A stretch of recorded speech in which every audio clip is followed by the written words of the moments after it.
Now, let's talk a little bit about Ukraine. Do a little bit of news, okay?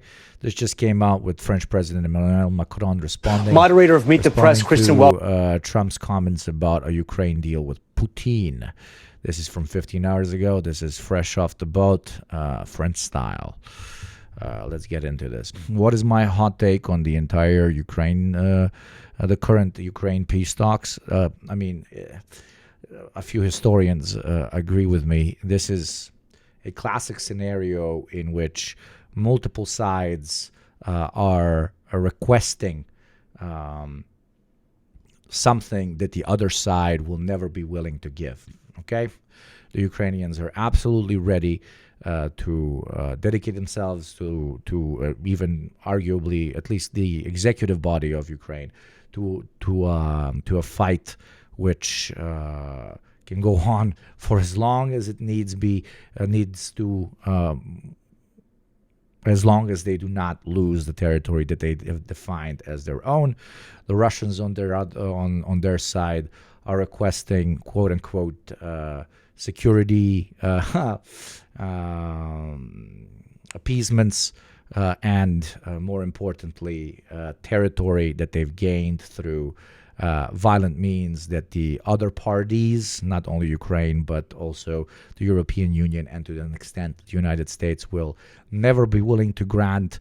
And in such a standstill between multiple nation states representing very, very radically different interests, there is very little in way of diplomacy that can be applied to resolve the situation. So I guess violence makes truth comes out from the barrel of the gun. Hot take by me on this fine day, because that's what it is when it comes to this particular situation. Okay, whoever is willing to push active conflict further without completely crumbling or destabilizing is the one that's going to get the most out of this. It is difficult it is borderline impossible to negotiate a stop to fighting when the requirements from the multiple sides are requirements that the opposite side can never, ever agree to. What NATO and the Americans and the Ukrainians are giving to the Russians will never agree to. What the Russians are requesting from Ukraine and NATO is something that the Ukrainians and NATO can never agree to. Therefore, the future of Ukraine will most likely be defined through either military success or the only pathway where I can see a twist to this is the twisting of the Ukrainian arm by its allies due to particular political points that their allies want to score domestically by stopping said war. Right? That's pretty much it. Otherwise, negotiating particular, you get this, I get that, is impossible in this situation. Again, without the twisting of the arm. The only way the Ukrainians agree on anything when it comes to giving shit to the Russians is if they are forced to do so by their Western allies. How probable that is, honestly, I wouldn't put anything past the current American administration. You really don't know. You never know. Doesn't the unwillingness of the U.S. and Ukraine and NATO to give up at that point bolster Putin's reasons for war? Yes, it does. But it also works the other way. Putin's requests being overwhelming and unacceptable by NATO and Ukraine bolster their reasons to war. It's a snake constantly eating its own ass. There is no true there's no true pathway through negotiations. As an old soldier, Russia is simply too big. Ukraine can't win alone. NATO is too chicken shit to fight a peer opponent. Yeah, but crazier things have happened. I am not giving analyses on who can win it or who cannot win it. Long term, I am just simply stating that it will be defined through the barrel of a gun, unless, to say it for the final time, there can be diplomatic arm twisting by Ukraine's allies over Ukraine to give up some of its territory. Again, pretty unlikely. Seems like this is a weapons deal where NATO provides credit, Ukraine takes the debit, and the USA provides the weapons. No peace here, yeah. It always comes back to Ouroboros on this stream, because it's always true. Think Ukrainians will go full Palestinian and resist till the bitter end? Very likely. There is at least amongst the armed forces an absurd amount of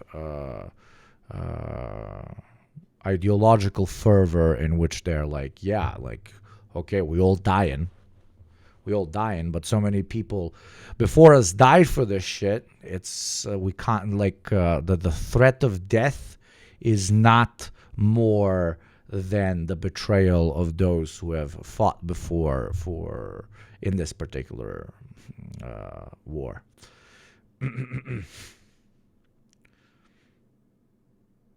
I'm open to being surprised, though. Some experts are saying that Russia would accept that Ukraine can receive money and military material, not troops support, if they can keep Donetsk, Lugansk, and Crimea, while NATO renounces the 2008 deal where they said Ukraine and Georgia could join NATO. I mean, it's an interesting take. The most realistic take is an eternal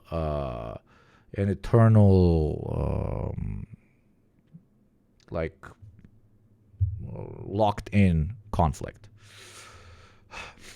At least when looking at the situation in its current state. There's no getting out of this. Either somebody forces Ukraine to basically betray itself. There ain't going to be nobody forcing the Russians to betray their own state interests. Or this just keeps going on forever and ever, and weapons manufacturers make money, and Russian, Ukrainian 18-year-olds get their fucking limbs blown off by fucking drones. A classic example of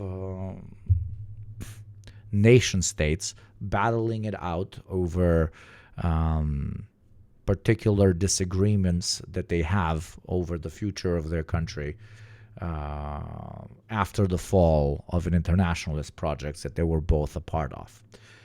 This has happened in Yugoslavia. This is happening all across the ex-Soviet sphere, because that's what happens after you destroy an internationalist project. Every country has this or that sort of argument on why they deserve a particular piece of land, and then the other one has their own arguments, and then they solve it with the barrel of the gun.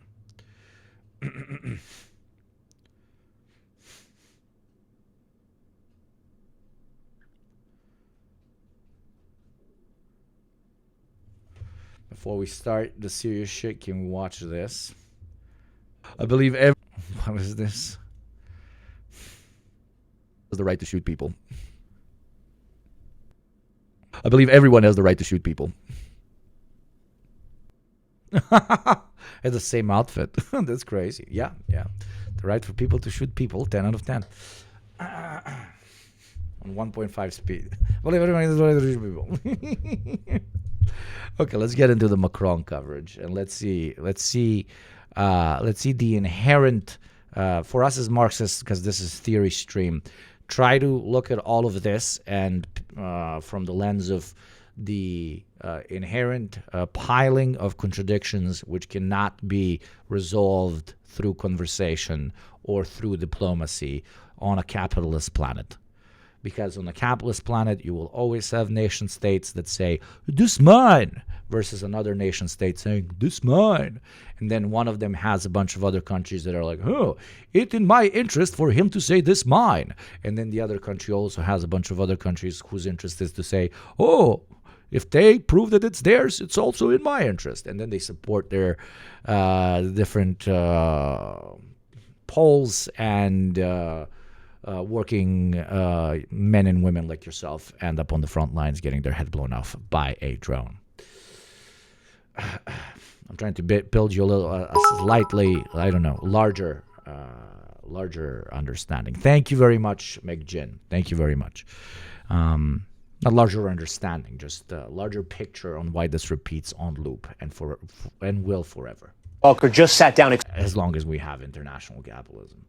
It always saddens me how everyone in West has forgotten about the suffering of Donetsk and Lugansk people after years of ignoring a civil war against paramilitary and military Nazi battalions. They didn't want to join Russia before the conflict. Yeah, when you have nation states entering a particular conflict, they will utilize the different categories of populations, ethnicities, cultures, religions, language categories as a means to unite against the other national enemy. History, everything is up for grabs for you to prove to your people that your cause is more just versus their cause. And then they go at it. And the only ones making money off of that are, I don't know, the executive bodies of the particular countries, but more importantly, the military-industrial complex. That's why national wars are so absurd, in my modest opinion. My counter hot take is that they want to end this so they can escalate shit with China, at least primarily. Yeah. It's an interesting analysis. One could argue Israel needs Ukrainian air defense resources and trained soldiers to take on Iran. They might be a decider in the conflict. Subscriber. There's so many factors at play. Thank you, Grey Goat, very much. So many factors at play, which again go back to my analysis, to my pitch. Grey Goat, everybody say thank you, Grey Goat, for the gifties. Oil me the fuck up, okay? Do not send oil to the Russians or the Ukrainians. Give me all the fucking oil. Yeah, the wider take, the wider analysis, or whatever you want to call it, be it settler colonial battles and genocides like the one happening in Palestine, being conflicts between nation states and interest groups like the war between between Ukraine and NATO versus Russia, is going to be something that occurs again and again and again and again in a world where capital dictates our destiny. Because capital wants settler colonialism, because capital wants brothers to fight brothers, because capital wants the destruction of internationalist socialist projects such as the Soviet Union, and so on and so on and so on. It is truly, indeed, the root of all evil. This bad because capitalism is, unironically, the most advanced analysis to ever exist. Exclusively with French President Emmanuel Macron just moments ago following those lengthy peace talks at the White House today. She pressed him on that hot mic moment with President Trump that we saw earlier and whether a ceasefire needs to be reached to hold the trilateral meeting and the role French and American troops could play in the effort to maintain peace. Take a listen. President Trump was overheard on a mic. I said this plenty of times before. Vladimir Putin is going to be an absolute fucking cretin if he does not utilize the fact that he has Trump in office right now to get the most that he can out of this war, at least at its current stage, because any other administration will look at how Trump's interaction with Putin has been seen domestically as quote-unquote weak and groveling, and therefore will not pursue that same policy. What I'm trying to say in unnecessarily complicated words is every politician right now is looking at what Trump is doing with Putin, and they're like, holy shit, that's not going to fly on the polls. Like, that's going to suck if I have that sort of approach. So they're not going to talk to him as much as Trump is talking to him. So if he's got half a fucking brain, he has 3 more years in order to figure something out for this. Also, it is extremely likely that even if a ceasefire is reached through the twisting of the arm of the Ukrainians, this war would not stop. It would just reinitiate at a later point, if not by anyone, then by the Ukrainians, which will like. If you know a fucking single Ukrainian, you know that unless they get all that shit back, they are going to be extremely ready to do whatever it fucking takes, which is to an extent understandable, right? Try and look at it from their perspective. Try and look at it from the Russian perspective. Try and look at it from the NATO perspective. What material influences command them in all of their ways of waging war.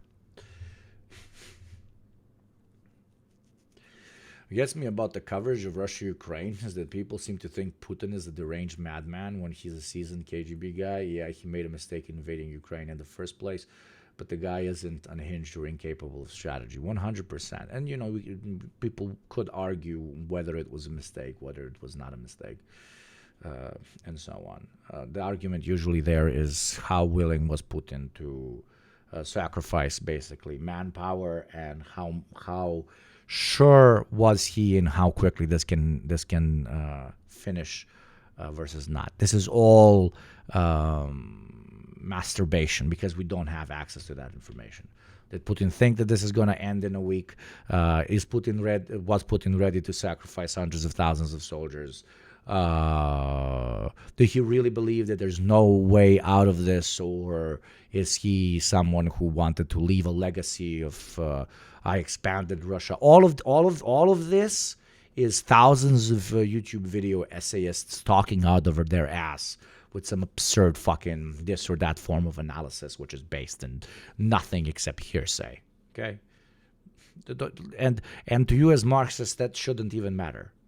Like the reasoning behind nation states doing what nation states have always done is just like propaganda for domestic and foreign use. Why it happens in general is a more interesting question that us as Marxists need to talk about. Vibes-based analysis, literally. The same way off of vibes, I always analyze that it is very good to subscribe for $6 a month or for free through Prime. Donate so that I can build a bunker here in the Balkans and protect myself as either the German hordes, the Russian hordes, or I don't fucking know, Chinese paratroopers start bombarding the living shit out of my building. So for every subscription, you are donating to a Ugopnik bunker from which I will be safe, streaming directly to you in World War III as you are deployed on the front lines. Don't you worry, your local overlord will make sure you get integrated headsets, VR headsets on one eye, while the other one is used to shoot so that you can get your full entertainment while killing the enemy you are told to consider being an enemy. Thank you for even considering it. Can you even imagine killing other human beings without listening to my sweet, sweet voice? Subscribe now. Waste your money now. It is indeed a good idea because it is a long-term investment. Not a bad one. Not a bad one. Balkan Bunker Boy. I am moving to Albania.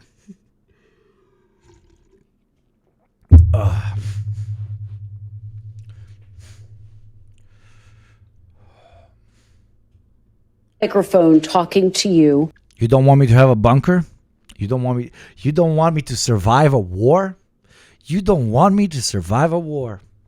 You want me to have such a pathetic excuse like herder a war started as a means to say, oh, I can't stream today?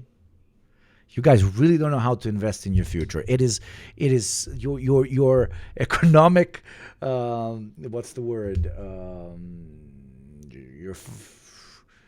am politically your financial inadequacies truly surprise me sometimes.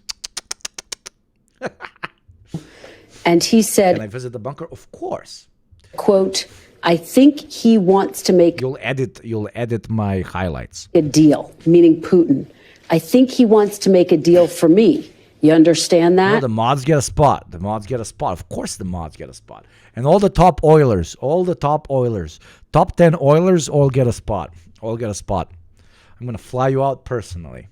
Okay? As crazy as it sounds, what went through your head when he said that to you? I think if There you go. Oblivious knows what he's working towards, or she or them. at the end of the day, if we have a deal which is compliant with this long-standing and robust peace, Imagine if we're actually streaming from the bunker, and the mods come in and they're like, "So we modding the stream, right?" And I just pass them a couple of AKs, and I'm like, "No, you're doing real cop work now, motherfucker. Go stand in those little small airspaces of the bunker and look out for some fucking drones, okay? Ain't no modding in a war, dude. You ever met a Twitch mod, but not a Twitch chat mod, but a moderator of Twitch, the website? Those motherfuckers getting rounded up and sent for the front first, okay? There's not going to be any TOS in war. Are you crazy? Thank you, Barry. Barry's going to be the first one. Oiler and cop, okay? Like bourgeois and cop. Like ultimate combination. You're getting in the fucking bunker immediately, okay? Mods to MPs, literally. When he said that to you? I think if at the end of the day, if we have a deal which is compliant with this long-standing and robust peace, this is a great news. And your president indeed is very confident about the capacity he has to get this deal done, which is a good news for all of us and can break this, I would say, this daily killings, which are the responsibility of the Russian aggressor. So I think it's a great news. My point, and this is why we've worked so hard during the past few months, and we need this convergence, is to be sure that this deal is not detrimental to Ukraine and Europe. And we, all of us, we want a deal and we want a peace deal. But there you go. This is for domestic consumption. It is always going to be detrimental for Ukraine, okay? It is always going to be detrimental for Ukraine. There's no world in which a country participates in a conflict and then loses sovereign territory where that is not that quote unquote detrimental to it. Let's stop fucking coping that this is duh. That's why if they want to end it quote unquote through diplomatic means, they will have to be twisting the arms of the Ukrainians. The old Kissinger quote, "It's very bad to be an American ally," right? Because eventually they get tired of whatever conflict they are directly or indirectly participating in. They want to end it quickly because most likely they got a different fucking war to go to. Ain't no America in peacetime, if you know what I mean. So they're gonna force you into accepting deals that you probably don't want. And the whole situation, obviously, except for the thousands of dead Ukrainian soldiers and civilians and Russian soldiers and civilians, is the most like guy who I really don't want to be on planet Earth if they do actually finish this quote unquote diplomatically, is the current Ukrainian president. Okay, you continue the war, your Western allies are going to be losing their shit, and Putin will want to shoot you in the head, and even some domestic people that want the war to end want to shoot you in the head. You stop the war, but give up certain territories and your domestic military force, which at this point is the most practiced and arguably more fearsome military force on planet Earth, will also blow your brains out. So it's like Zelensky dying no matter what, if you know what I mean. But we want to make sure that this peace and so this deal will be something which will allow the Ukrainians to recover the country and live. Then again, he does have like a lot of loyalists in the army that are proud of how he waged this war. So there's going to be very interesting, I was talking in hyperbole, obviously. there's going to be a very interesting political scenario in this hyper-armed country with this incredible sense of national pride and deep-seated hatred towards their neighbors that they waged the war with. When it comes to the political picture of a post-war Ukrainian election. That shit's probably going to be fucking insane. It's going to be insane. And it wouldn't even surprise me if the Americans don't step in and do a little bit of manipulation, if you know what I mean. Because we might see for the first time in human history Americans entering to manipulate an election away from a far-right figure. What am I talking about? Let's imagine Zelensky's arm is twisted, Ukraine's arm is twisted. They have to accept loss of territory, and then there's an election. And then one of the guys that is running is just like, oh no, we got to go back to war. We got to go back to war. A right-wing guy. So the Americans are like, whoa. Are we doing a coup against a right-winger? What is going on? What is going on indeed? Freaky future projections is what I'm saying. Freaky indeed. Freaky! In peace, to be sure the day after this. Why is Macron so orange? He made out with Trump, when you make out with somebody who has a slightly different makeup than you.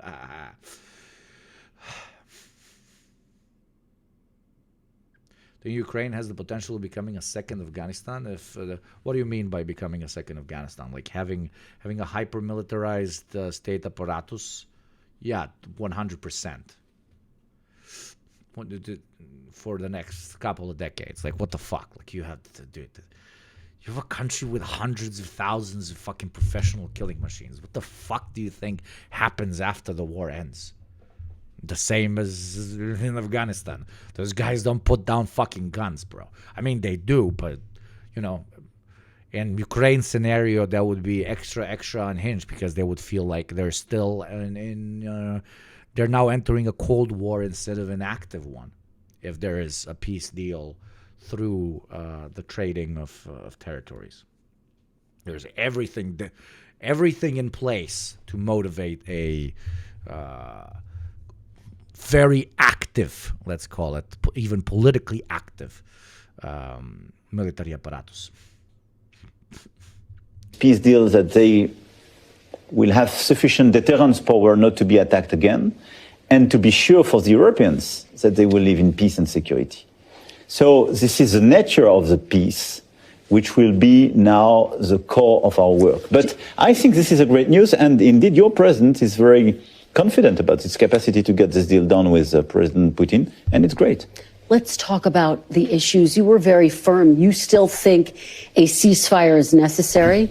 President Trump, on his way to Alaska, said that he wanted there to be a ceasefire agreement. Otherwise, he said there would be very severe consequences. Do you think a ceasefire is still possible? I do hope. Let's call it once again truce or ceasefire, but we have to stop the killings. First, for humanitarian reasons. Second, because if we want sincere, reasonable, comprehensive talks in order to build a peace, you cannot organize this discussion, in the middle of the bombs. Look, today we were with President Zelensky. President Trump called President Putin at the end of our meeting, and we meet again right after this call. In the meantime, the Russian army organized a series of strikes on civilians in Ukraine. So it's impossible for an Ukrainian president and Ukrainian officials to have talks about peace as their country is being destroyed and as their civilians are being killed. Let me ask you about the discussion over security guarantees. Yes. What exactly did you agree to as it relates to security guarantees?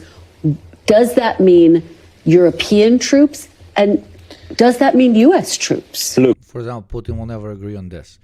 To repeat myself, the options that are on the table, there's no way that both sides agree on 90% of them.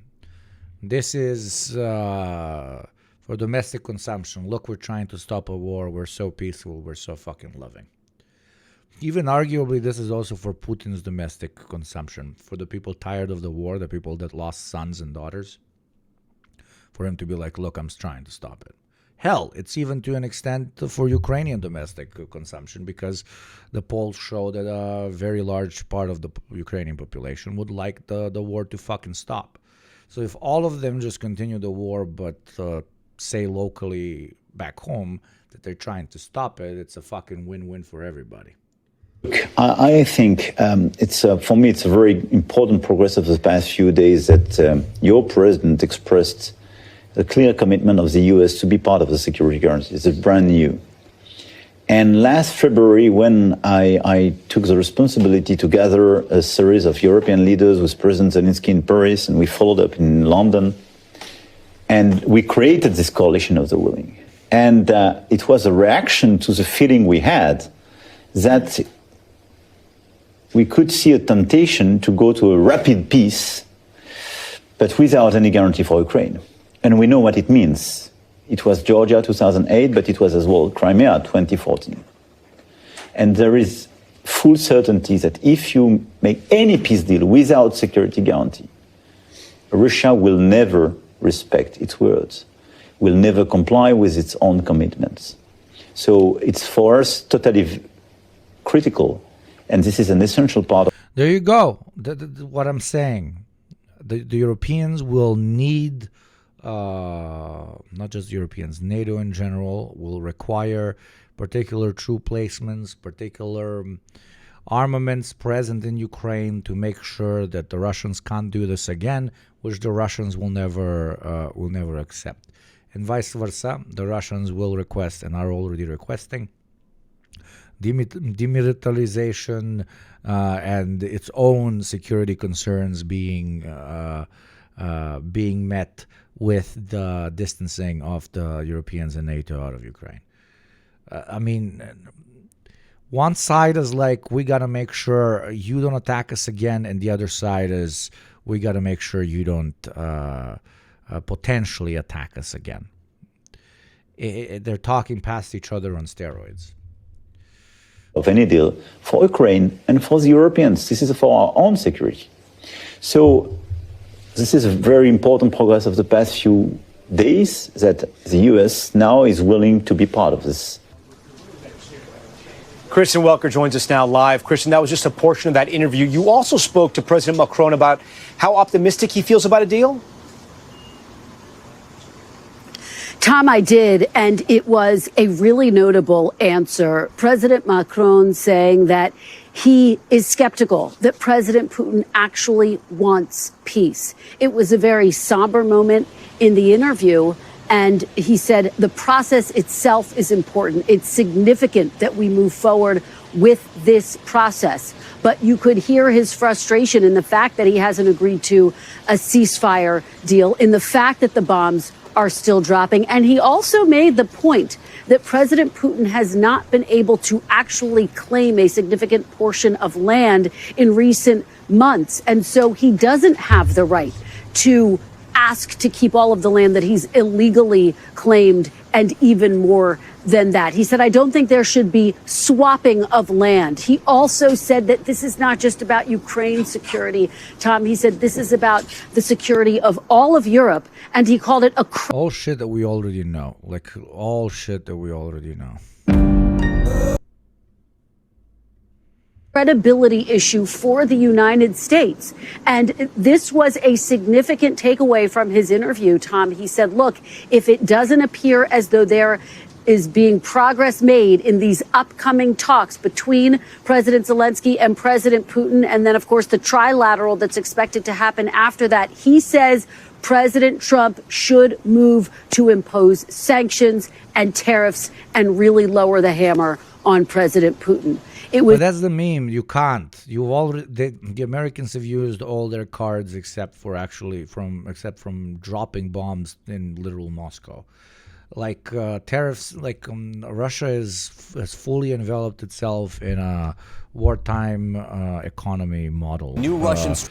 It has adapted to almost all of the fucking sanctions to almost every instance in which it was removed from accessing particular trading partners. It has replaced them with other ones. The reason, because everybody's like, yo, Trump's such a bitch right now.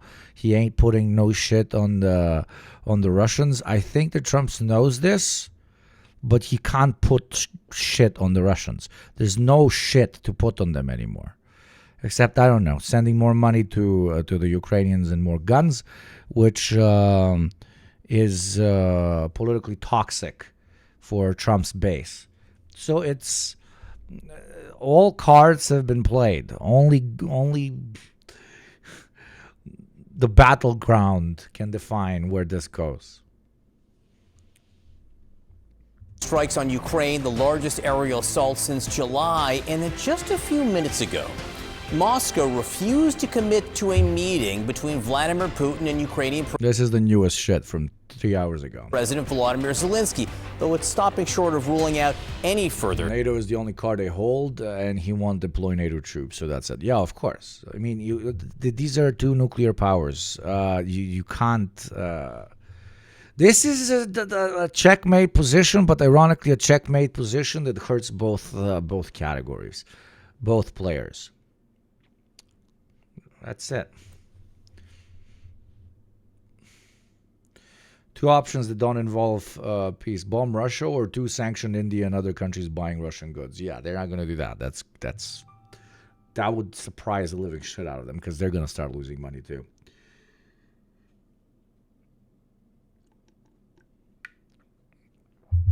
Talks. Now, the meeting was supposed to be one of the major takeaways, if not the major takeaway, from the historic White House summit yesterday. President Trump even posted that he's working on setting up that bilateral meeting between Zelensky and Vladimir Putin. But my guy is cucking him so hard, it's fucking incredible. But again, just a few minutes ago, the Kremlin... The same way you guys get cucked by watching ads. Oh my God, what cuckold behavior. So subscribe, uncuck yourself from the shackles that Twitch has put on your genitalia, and enjoy an adless experience. Or gift sub and save fellow chatters from this cuckold experience. Be their true bulls, if you know what I mean. Said it is only prepared to, quote, Thank you. raise the level of the delegation it sends to meetings with Ukraine. And that really is the key this morning, to try to determine what the concrete takeaways were from what were very visibly good feelings at this White House summit yesterday between President Trump, President Zelensky, and all these key European leaders you're seeing on the screen right now. They left with good feelings. The question this morning now is, will they get good results? Let's go right to CNN's Elena Trine at the White House. Is it facts over feelings, or feelings over facts, is what this man is asking on this fine day. Well, the feelings and the or the facts. My name is Ben Shapiro, and I like my own sister. For the latest, the president continues to say he's setting up the meeting. The Russians continue to throw a little bit of cold water on that, Elena.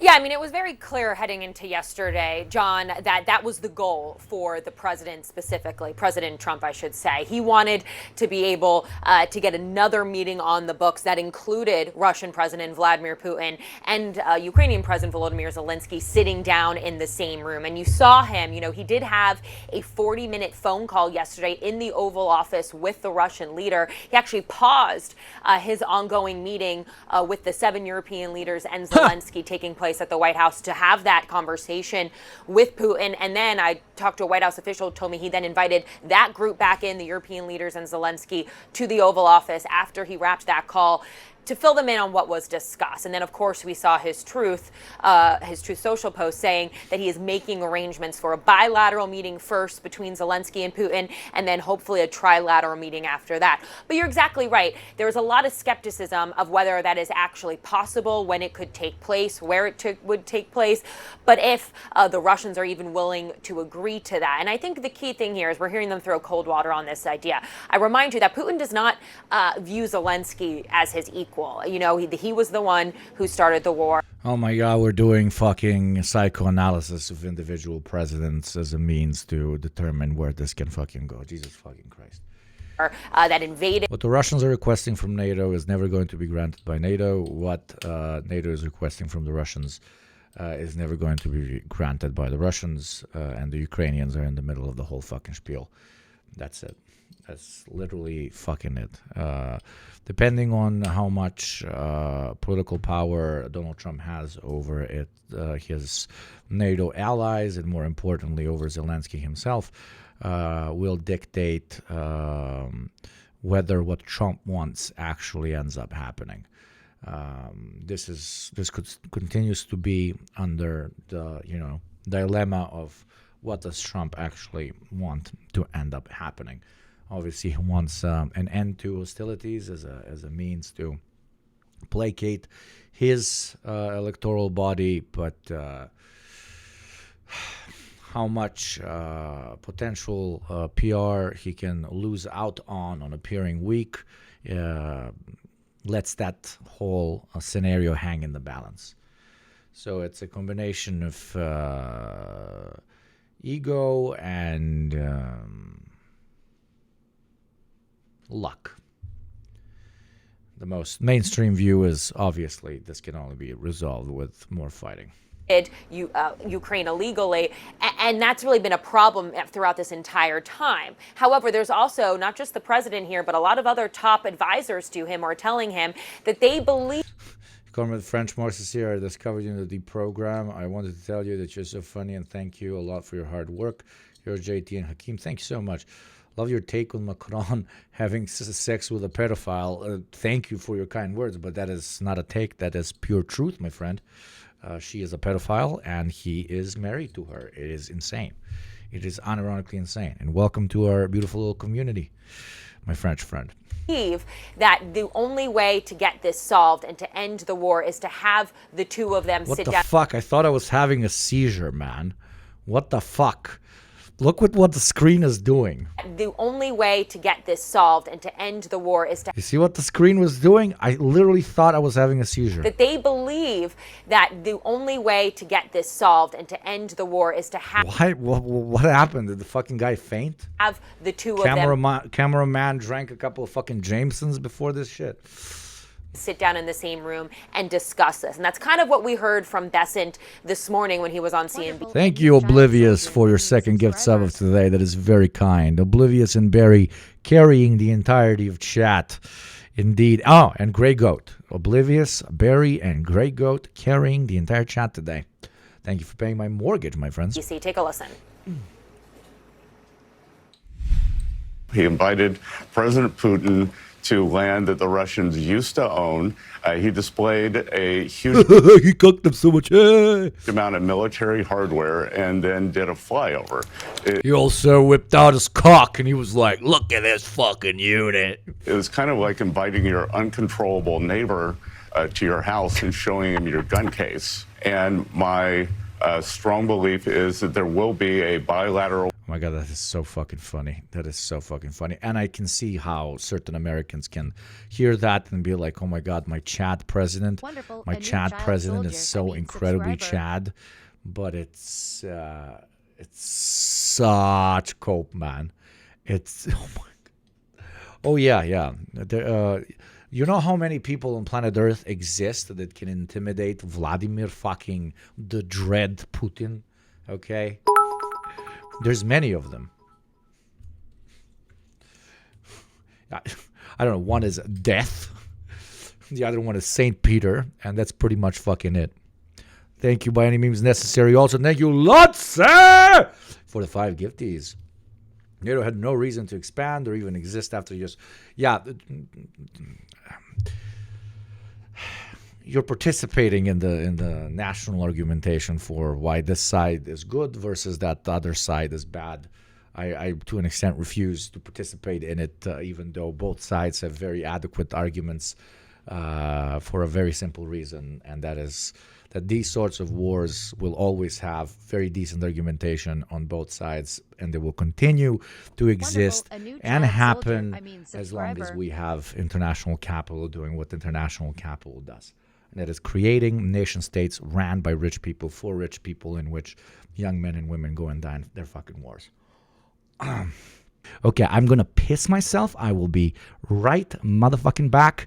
Let me leave this demon to speak. You guys still think about which side you wanna vote for. Dum dum dum dum. I'll be right back. Meeting between President Putin and President Zelensky. And that's the only way to end this conflict, is to get the two sides talking. I mean, what a way to describe Vladimir Putin coming to American soil. Hearing the Treasury Secretary say it's like inviting your uncontrollable neighbor to your house and showing them your gun case. So all to say, though, you could hear Bessent there adding that he believes this is the only way to get Putin and Zelensky in the same room and try to end the war by getting the two sides to talk. But one other thing, John, before we go, I just want to reiterate to you what we heard from a number of European leaders yesterday about being one of the most important things to come out of this summit. And that was having the United States and having President Donald Trump himself saying he wants to help when it comes to security guarantees for Ukraine. A lot of them, Starmer, Mark Rutte, the UK Prime Minister and the NATO Secretary General, all saying that was a breakthrough from Monday.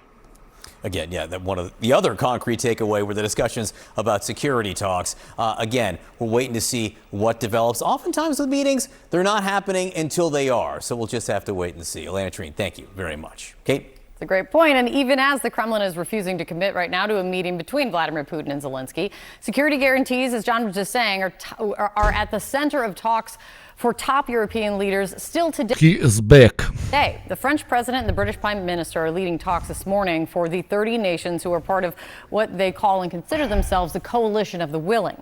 CNN's Claire Sebastian's in London. She's been tracking this one for us. And what are you learning about what's coming out of this now, another round of meetings today?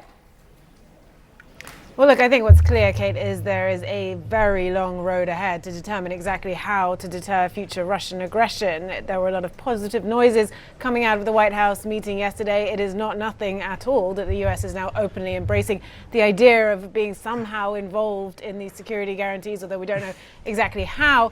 As of yet, this is something that European leaders have been pushing for all along. So listen to the British Prime Minister Keir Starmer talking about this in a video he posted today.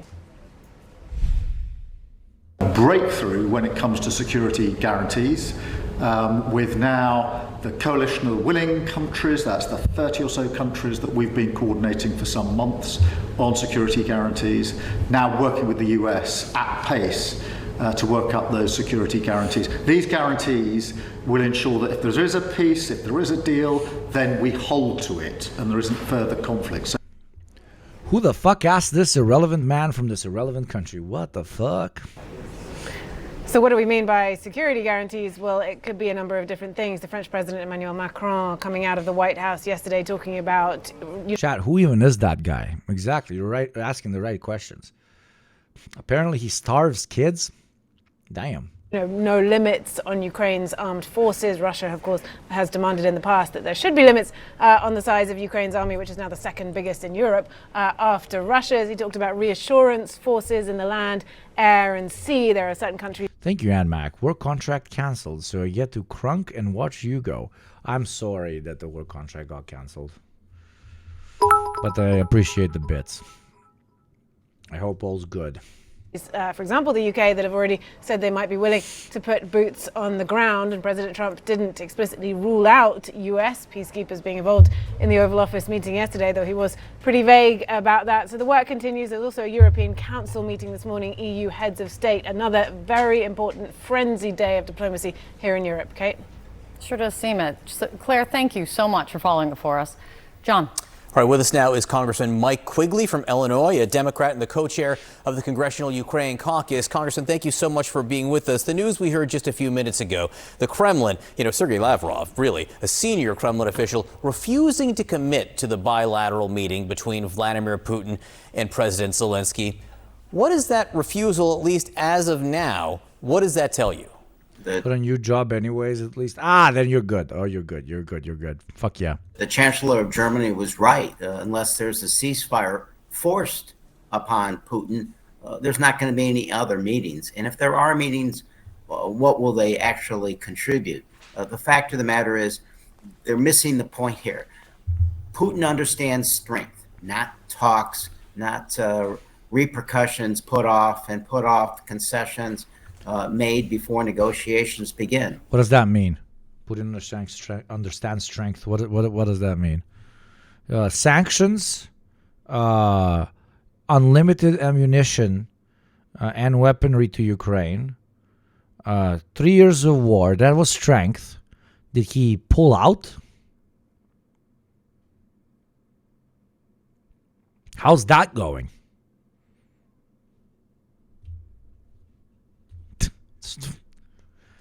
We're honestly seeing the beginning of a new era. I guess you'd call it the Trump doctrine.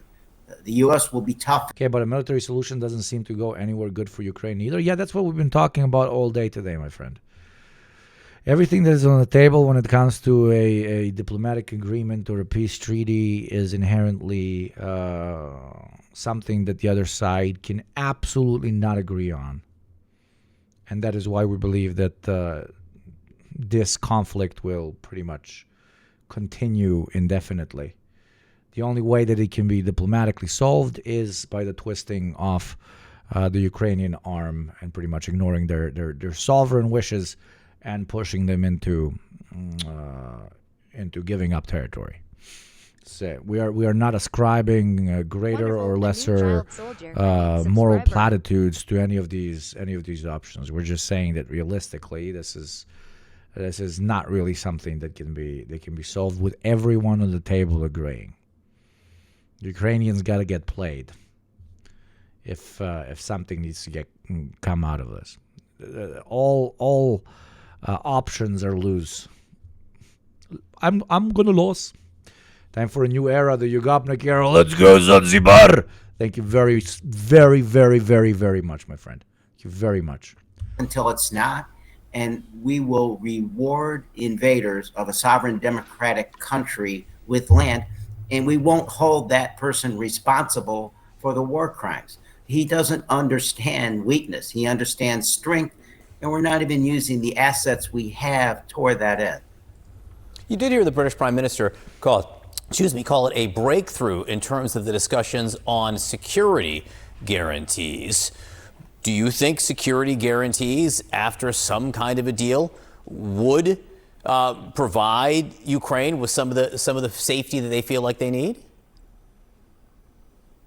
I guess I wouldn't blame Ukraine to never trust this unless it means NATO, right? They go back to Budapest.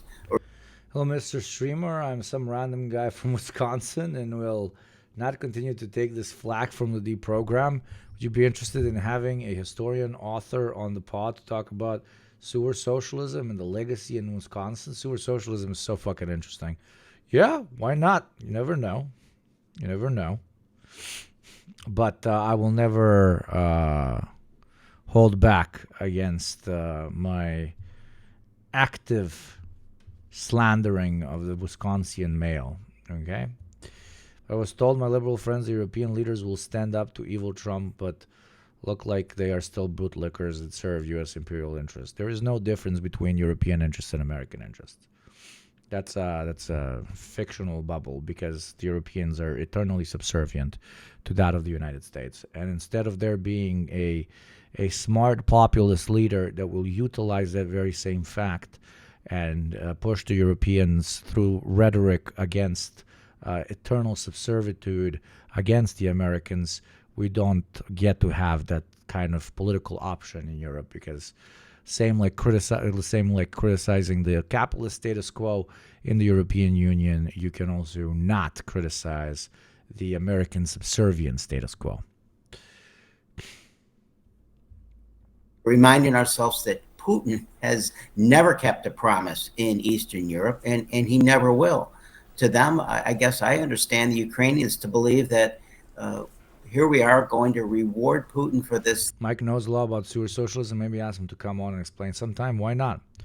Why not? I'm going to be talking to Mike after this stream, actually. I'm going to be talking to Mike and Freda about a potential new project that those two guys are potentially going to be doing. Very exciting times, by the way. Little spoiler. Very exciting times. Talk about an insane combination. Do you think Mike, me, and Freda would be an interesting combo?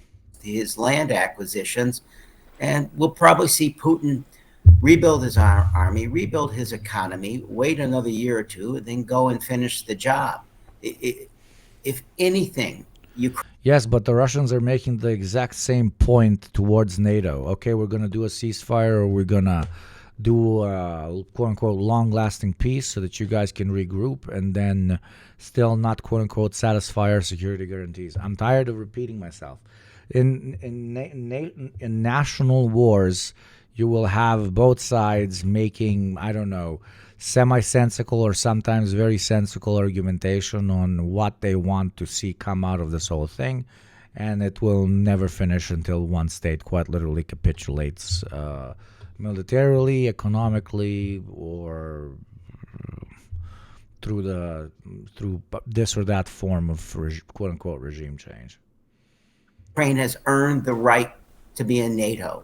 They have fought on the front lines of democracy. All the reasons we fought the Second World War and formed the United Nations, we're now saying, gee, I hope he shows up, and gee, maybe we can get these concessions. That is so funny. Rep Mike Quigley. Mike Quigley.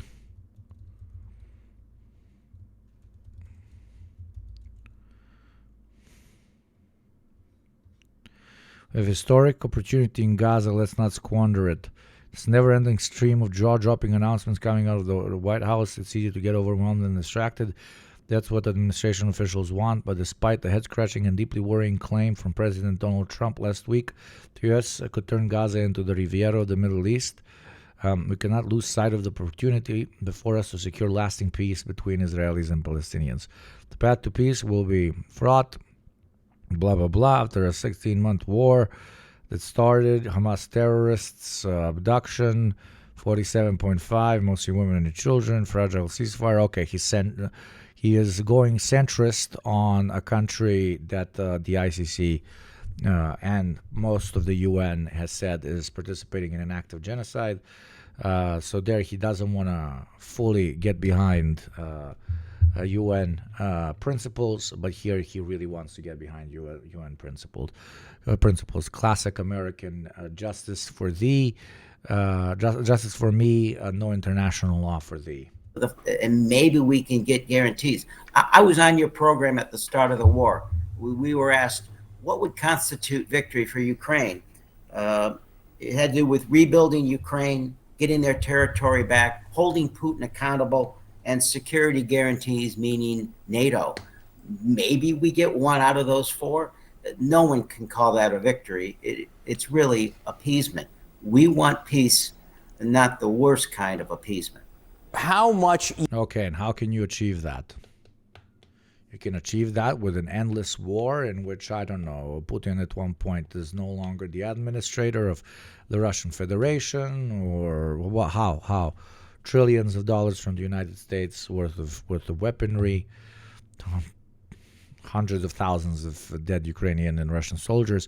Like, I'm not saying that the Russians are correct. I don't want to fucking repeat myself anymore. I'm just saying that we have two sides in which neither wants to bend the knee, because the ones talking about whether to end the war or not are not the ones on the front fighting the fucking war. U.S. involvement would you support in some of these security guarantees? We have to use our assets. The first thing we have to do is seize the frozen Russian assets that are in Europe, 300. This is World War I all over again, only this time we have nukes. So that is why it cannot be solved quicker. You cannot deploy a bunch of fucking American bodies in Ukraine because of that very reason. Billion, 5 to 8 roughly in the United States, and use that to help Ukraine defend itself. And we have to put the sanctions in place, which, by the way, Republicans and Democrats. What? You've already put in all the fucking sanctions, and you've already done the dump money and ammo into Ukraine. He is advocating for a never-ending war, which is a thing to advocate for. I'm not going to do liberal moralism here. It's a thing to advocate for. Okay. But just don't Don't pitch it as a peace option. It's not a peace option. He's saying let's do the same thing, just again and more. Solidly agree on. It's rare that we see that happen. If you want something like guarantees and you want a uniformity there, it has to come with strength. Here I am, the liberal Democrat from Chicago, but the lessons from 1939 are coming back. The voices of 39 are coming back, weak and strong. Chamberlain coming back saying, some sort of land swap, some sort of appeasement gives us peace in our time. That's not what Hitler understood. It's not what Putin understands. I truly want peace, but if you go at it begging and pleading a brutal murderer, it's not going to work. Congressman Mike Quigley from Illinois, we appreciate your time this morning. Thank you very much.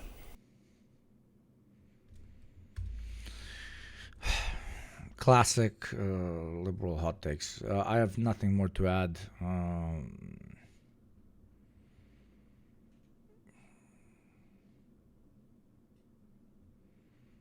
An unsolvable issue without somebody getting fucked from behind, and not in a good way. Just like any other national war. That's what the fuck it is. We can sit here and masturbate our moral reproductive organs by saying, herder, Ukraine deserves everything that it has had taken away from it back, or herder, Russia deserves security guarantees because of what NATO did in the past. Blah, blah, blah, blah, blah, blah, blah, blah, blah. But at the end of the day, national wars between capitalist interest groups,